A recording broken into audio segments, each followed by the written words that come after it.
heard zero and felt empty? Well, you didn't hear it right. Did you? Because the video that you're watching right now comes from a series of zeros and the ones playing roles in an epic action movie. India gave you Shunya or zero. Team Shunya presents you efficient, beyond the literal meaning of the word Daksh in Hindi. We give multiple shades to the word with our brainchild project Daksh.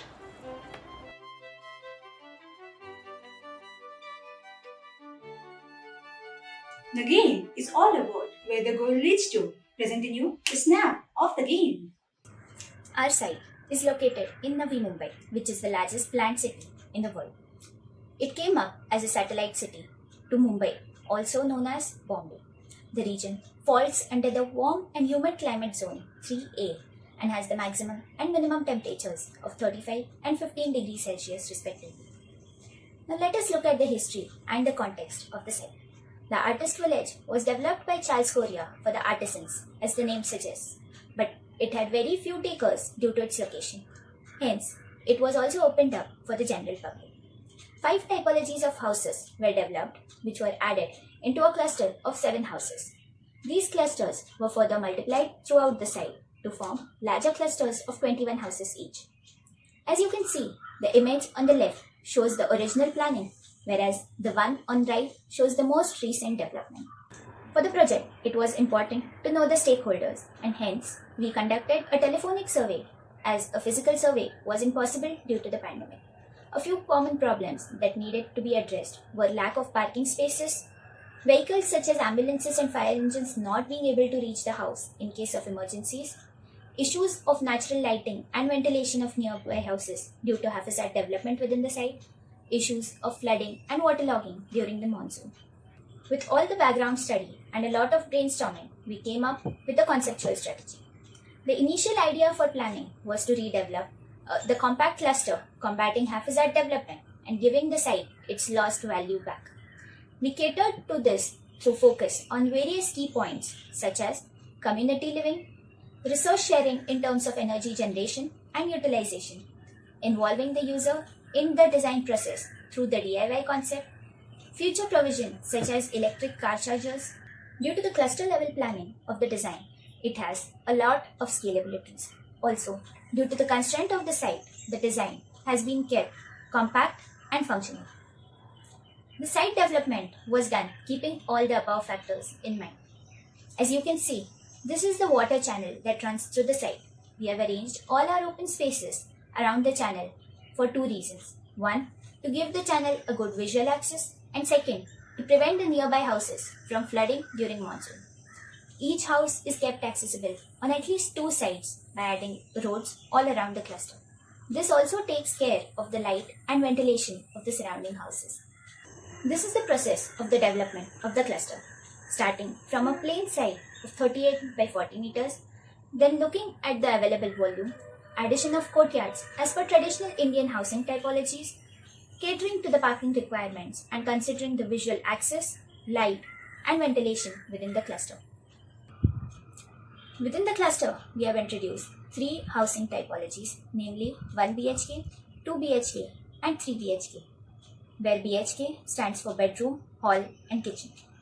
The vehicles would be parked from outside the cluster, whereas the pedestrian access would be into the cluster. Ramps have been added on a common plinth to provide access to the elderly.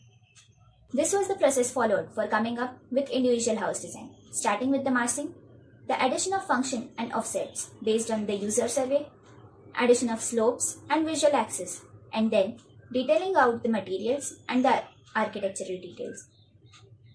Various passive strategies were used while designing, such as clear-story windows to introduce stack effect, slope on the south side for the solar panels, provision of terrace garden, recessed windows to avoid direct sun rays, bamboo louvers for ventilation, and green spaces for adding plants of choice, ceramic cladding for additional insulation. Trees with wider roots have been used for landscaping to prevent soil erosion during the rains. Also, GFRG panels with proper joinery have been used for roofing to withstand the strong winds in case of rare cyclones. To involve the user in the design process, we decided to go along with the name Artist Village and read up about various art movements throughout the history. Taking inspiration from these, we further designed a catalog for the user to choose from various options for exterior tile colors, grill and railing options, flooring, and elevational patterns, to name a few. Here is the plan for a 3 BHK house. On the ground floor, a flexible partition has been added between the living and the dining area in order to accommodate more guests. Also, considering a joint family, a bedroom has been kept on the ground floor, which would be used by the grandparents, whereas the upper two rooms could be used by the children and their parents. Now we'll head over to Oves for the structural details. So the skeleton of our building is made using GFRG panels. GFRG stands for glass fiber reinforced gypsum. These panels are used in a design for the construction of wall and roof. These load-bearing panels are considered in our design to several advantages over the conventional framing structure like RC and steel buildings. These panels are prefabricated panels, which makes the construction a lot faster.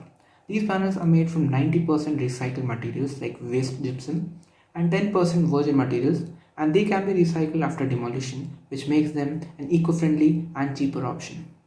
Use of GFRG panels significantly reduced the amount of cement, sand and bricks, which accounted for more than 40% reduction in carbon emissions. These panels are cut in the factory according to our requirements and delivered to site. The structural analysis of our GFRG building was performed in ATAP software, following the Indian standard codes and the GFRG design manual. As you can see from the table, our design is structurally safe as the peak values are much less than the values of stresses at failure. Earthquake scenarios were also simulated in the ADAP software. Our site, which is located in Navi Mumbai, lies in the Bureau of Indian Standards in Seismic Zone 3 and hence is not quite prone to earthquakes. The use of GFRG panels have further provided much needed resilience and weight reduction, which ensures the adaptability, flexibility and the resilience which our design can provide to incorporate the natural disaster. Also, for higher seismic zones, the cavities of the GFRG panels can be filled with reinforced concrete, which will make them excellent shear walls to withstand the lateral loads. This building has been simulated for the conditions in Zone 5, which is a highly seismically activated zone, and our design can resist earthquakes up to Richter scale 8 with a maximum deflection of 0.38 meters. The choice of materials was purely based on availability and sustainability. Most of the materials used in our design are locally sourced. The interiors are decorated with ply frames, which are eco-friendly materials. The window has a double glazing unit with solar controlled glass with a silver layer which lowers the emissivity and increases the thermal performance of the house. These windows serve as a perfect choice for the Indian conditions. The choice of waterproof and durable materials like veneer flooring, fiberglass door, etc. ensures the safety of the residents and resilience in the calamities. The zero VOC paints and the wallpapers ensure better indoor air quality and comfort for the occupants. The air barrier used in our design is a woven and coated polyethylene fabric with micro perforations, which is engineered to act as a water resistive barrier, air barrier, moisture protection barrier and weather resistant barrier. The thermal barriers are provided at each building layer to ensure better indoor temperature. Ceramic tiles used for the exterior cladding reduces the impact of UV rays from direct sunlight onto the building. GFRG panel, foam concrete insulation, phenolic foam insulation and the rock wool insulation also provides a sound barrier which reduces the exterior and neighborhood noises to enter into the building envelope. For improving synergies among buildings, we are using common utility at cluster level. The grid integrated solar PV is installed, which will provide electricity to individual houses, a 60 kilowatt centralized chiller plant and to street light of entire cluster. We are using 3 R's for water conservation, that is reduce, recycle and renewable, which are explained in further slides. This slide shows the water supply lines and fixtures layout at house level. The best efficient water fixtures are used based on Uniform Illustrated Plumbing Code India to reduce water consumptions. The average rainfall of the location is 1915 mm and approximately 16 lakh liters of annual rainfall runoff from the entire cluster. Thus, rainwater harvesting is a good renewable source for our location. 2 underground storage tanks are placed to store rooftop rainwater. This water can be used for various purposes. Grey water recycling is performed using Jal Sevak solution. The grey water recycling tanks are shared among two adjacent houses. This recycled water can satisfy the need of flushing and plants. Thus, with the use of such efficient fixtures and grey water recycling, the water consumption is reduced to 42% for the entire cluster. This layout shows the position of supply and return tank and water supply lines. The energy needed for heating the water is tapped from centralized HVAC. We have used a looped hot water system which reduces the wait time and water losses. The ventilation requirement is calculated as per ASRE 62.2 2019 version. For enhancing natural ventilation effect, the passive strategy of stack effect is used along with spot ventilation technique. Ceiling fans are installed to operate along with radiant panels for better circulation of indoor air. Based on various building control layers, we got these optimum U values. We replicated the model in Design Builder software for load calculation, which is useful for HVAC design. Customized scheduling has been done based on survey of the selected locations. From the two output profiles, the coincident load is used for centralized HVAC design and non-coincident load is used for radiant panel sizing. From the graph, it can be seen that the cooling load values are maximum in the afternoon and night. Thus, to achieve complete grid independency and efficient working of HVAC, we plan to run the chiller at adjusted load profile using solar PV only. So instead of going for localized system for each room, we use a centralized system that will reduce the running cost and facilitate heat recovery. The refrigerant used is R134A, which has zero ozone depletion potential, and the COP of whole system is coming out to be 2.9. Radiant panels are placed on individual rooms for providing cooling. These radiant panels can take both latent and sensible loads, which are specifically designed for warm and humid climate like Mumbai. These panels are developed at Heat Pump Laboratory of IIT Bombay. The panel specifications and number of panels needed in each rooms are shown in the graphic.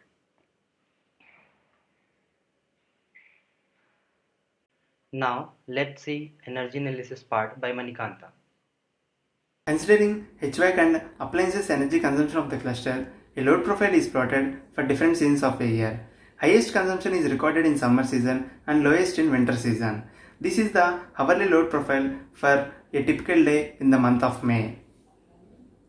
This gives the variation between the energy consumption and energy generation for each month of a year, which depicts positive energy cluster. 2.3 megawatt hours of energy is excess generated and is fed to the grid. The energy balance of a curve represents the energy requirement of the cluster is met by the solar PV and battery management system. Utilities like electricity, hot water and AC is to be monitored from the common utility room. PV panels are placed individually on each house and electricity is supplied from the common utility room. We are using REC panels which occupies less space and gives high efficiency. The overall electrical supply system is divided into two subunits. The single line diagram of one of the subunit consists of 25 kW of PV, 50 kW of battery and 25 kW of inverter. Battery is sized such that it should meet the critical loads during grid outage and also the non-HVAC loads during night hours. A scenario was taken into consideration for shifting the load profile during daytime to the midnight hours when the tariff fee is minimum by using time of day tariff method. This is the share of energy consumption of appliances for each cluster. With respect to project name Daksh, we built an efficient automation system. With this system, we can control all the appliances and also we developed an application which is used to control the appliances. We are using software sockets layers for secure data transmission. The control strategies are we can schedule the appliances and also we can turn on and turn off the appliances based on the occupancy level set by the user. And also the lighting intensity is varied automatically by the threshold luminous intensity of the room. These are the electrical and automation plans for the ground floor and the first floor of the 1 BHK house. This represents the location of wiring and also the sensor node locations. We calculated Hertz index for the cluster system for with solar and without solar system. For 1 BHK house, it is 4, and with our energy calculations, we are achieving net positive community. The difference between these two results is because of the nearest location is considered in the simulation system and the heating is considered in the simulator. The life cycle analysis for our project has been carried out considering a single bedroom house for a service life of 50 years. The analysis has been performed by using the software one-click LCA and a set of manual calculations. The life cycle analysis helps determine the environmental impact of the house right from its cradle to its grave. For our design, factors such as insulation and vapor barriers, though have increased the upfront environmental impact, have nonetheless greatly reduced the operational impact of our design. Now, besides all the technicalities of the project that have been covered so far, one yet important question that remains unanswered is, what are the prospects and likelihood of adoption of our design in the open market? As to the prospects, we have identified several sites that have the issue of haphazardly developed houses within and outside India, which collectively form our total addressable market. The parity in economic conditions of the local population have also been considered as a crucial factor in identifying the potential sites for our market. Now, why have we selected the artist village of Belapur as our pilot site? This is because the households of the locality are facing several social issues in terms of deteriorating living standards, and we believe addressing such issues, in addition to offering a sustainable solution to housing, would improve the overall likelihood of adoption of our design on the ground level. So how exactly does our design address the above mentioned issues? Well, the design features such as sufficient parking spaces, better road connectivity, and elevated plinths collectively address the occupant concerns. On the affordability front, we have considered a cost plus pricing strategy for the design so as to maintain a balance between the operating margin that is available to the companies and the affordability to the target occupants. The per square feet costs for our design for both houses with and without amenities are much lower than similar properties in Mumbai and the United States, wherein the materials that we have used, such as GFRG panels, UPVC windows, and FRP doors, have made our design cost effective. Besides the upfront pricing, the design is also much less resource intensive than conventional designs when viewed over a horizon of 50 years. Now, moving on to the supply side of the market, the construction companies face a completely different set of constraints. Though the housing market is recovering from its decline due to COVID-19 pandemic, companies are now looking at increasing levels of inventory and a declining tendency to undertake leveraging. As a result of these two parameters, the companies are now preferring to undertake smaller projects that have lower cycle times. And this is precisely what we intend to offer. The design also seeks to add value to the construction companies by offering a high revenue potential, incorporating market-ready materials for construction, and providing sufficient leeway for the companies to set a comfortable operating margin. So, in summary, our design is holistically geared towards addressing the concerns of all stakeholders in the open market, thereby being an attractive yet effective solution to housing architecture. With that as a whole, I would like to end this presentation. Before that, let's see the house of this person. We have considered all his pain points while designing this 3 BHK house and also ensured that the house price lies within the affordability range of his income level. And the location of the rooms were part of passive architecture. The choice of materials and automation helped us in achieving the net positive energy on cluster level. Also, all the future aspects were considered in order to make sure that this cluster can be extended on community level. Finally, these are the renders showing the cluster, DIY concept and interiors of the house. For any queries, catch us live on April 17th. Namaste.